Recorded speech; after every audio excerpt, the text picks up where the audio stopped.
ಏನೋ ತಪ್ಪಾಗೋಯ್ತು ಎಂದು ಹುಟ್ಟಿದ ನಂತರವಾದರೂ ಎಚ್ಚರದಿಂದಿರಬೇಡವೆ. ಮತ್ತೆ ಇನ್ನೊಂದು ತಪ್ಪು. ನನ್ನ ಜೀವನವೇ ಒಂದು ತಪ್ಪಿನ ಮಾಲೆಯಾಗಿದೆ ಸ್ವಾಮಿ. ಹೇಳೇನು ಪ್ರಯೋಜನ?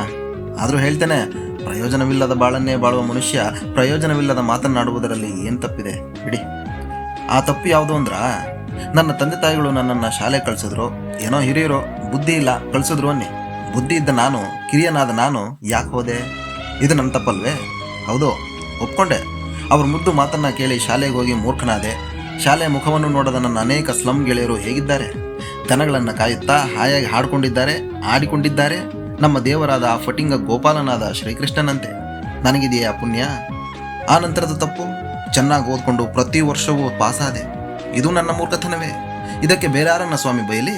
3-4 ವರ್ಷಗಳು ಪಾಸ್ ಆಗದೇನೆ ತಮ್ಮ ವಿದ್ಯಾಭ್ಯಾಸವನ್ನು ಧರಣಿಮಂಡಲ ಮಧ್ಯದೊಳಗೆ ಅನ್ನೋಲ್ಲಿಗೆ ನಿಲ್ಲಿಸಿ ಶಾಲೆಗೆ ಸಲಾಂ ಹೊಡೆದು ನಡೆದ ಭೂಪರು ಈಗ ಹೇಗಿದ್ದಾರೆ? ಚಿಕ್ಕ ಪುಟ್ಟ ಪುಡಿ ಪುಢಾರಿಗಳಾಗಿ ಡೊಳ್ಳು ಹೊಟ್ಟೆ ಹೊತ್ತು ಊರಲ್ಲೆಲ್ಲ ಮೆರಿತಾ ಇದ್ದಾರೆ. ಈ ಪುಣ್ಯವೂ ಲಭಿಸಲಿಲ್ಲ ಅನ್ನೋದು ತಪ್ಪು.